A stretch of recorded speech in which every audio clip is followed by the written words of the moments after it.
আপনার খামারে যদি কখনো ভাইরাস আক্রমণ করে তখন কি করবেন ভেবে দেখেছেন কখনো? স্ক্রিনে যে দৃশ্যগুলো দেখতে পাচ্ছেন, আমি চাই না আমার শত্রুও তার খামারে এই ধরনের দৃশ্য দেখুক।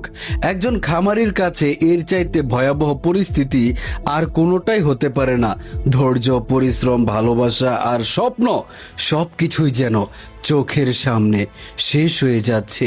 আজকের এই ভিডিওতে আমি আলোচনা করব খামারে ভাইরাসে আক্রমণ করলে আপনি কিভাবে বুঝবেন, আর সেই ভাইরাস থেকে কিভাবে খামারকে রক্ষা করবেন এবং অসুস্থ পাখিকে আপনি কিভাবে সুস্থ করবেন সেই সম্পর্কে গুরুত্বপূর্ণ একটি বিষয় নিয়ে আজকের এই ভিডিওতে আলোচনা করব ইনশাল্লাহ। আপনার পাখির খামারে যদি হঠাৎ কয়েকটা পাখি দুর্বল হয়ে যায়, খাওয়া কমিয়ে দেয়, শ্বাস নিতে কষ্ট করে, পাতলা পায়খানা করে বা হঠাৎ মৃত্যু শুরু হয়, তাহলে এটাকে সাধারণ অসুখ ভেবে দেরি করবেন না। কারণ ভাইরাস এক পাখি থেকে অপর পাখিগুলোর মধ্যে খুব দ্রুত এবং সহজেই ছড়িয়ে যেতে পারে।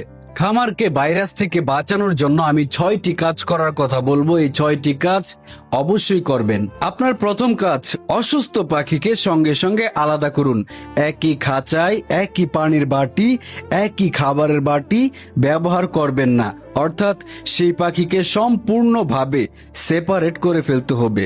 দ্বিতীয় কাজ, খামারে মানুষের যাতায়াত বন্ধ করুন। অপ্রয়োজনীয় ভিজিটর বা নতুন কোনো পাখি খামারে আনলেন অথবা আপনার খামারের জন্য কোনো অ্যাক্সেসরিজ আনলেন, সেগুলোকে অবশ্যই ভালোভাবে পরিষ্কার পরিচ্ছন্ন করে তারপর খামারে ঢুকাবেন। এবং অপ্রয়োজনীয় ভিজিটর অর্থাৎ কিছু লোক আছে অহেতুকভাবে খামারে আসে, ঘোরাফেরা করে, এই ধরনের অবস্থা আপনাকে নিয়ন্ত্রণ করতে হবে। তৃতীয় কাজ, খামারে ঢোকার আগে স্যান্ডেল বা বুট ব্যবহার করুন। হাত ধুয়ে প্রবেশ করুন, গ্লোভস ব্যবহার করুন, আর অসুস্থ বা মৃত পাখি খালি হাতে ধরা থেকে বিরত থাকুন। চতুর্থ কাজ, খাঁচা, পার্চ, খাবারের বাটি, পানির বাটি, ট্রে, নেস্ট বক্স এসব থেকে আগে ময়লা পরিষ্কার করুন। তারপর নিরাপদ ভেট অনুমোদিত জীবাণুনাশক দিয়ে খামারে স্প্রে করুন। এখন আপনাদের প্রশ্ন জাগতে পারে, আমরা কোন জীবাণুনাশকটি ব্যবহার করব? বিশ্ববিখ্যাত একটি জীবাণুনাশকের নাম বলে দিচ্ছি, যেটার নাম ভিরকন এস। বড় বড় যত ব্রিডাররা আছে এই জীবাণুনাশকটি ব্যবহার করে, আর এই জিনিসটা আপনাদের কাছে সহজে পৌঁছে দিবে এই পেজটি। লিংক আমি কমেন্ট বক্সে দিয়ে দিব ইনশাল্লাহ। আপনারা যাদের দরকার এই মেডিসিনটি বা জীবাণুনাশকটি, তারা সহজেই সেখান থেকে অর্ডার করতে পারবেন।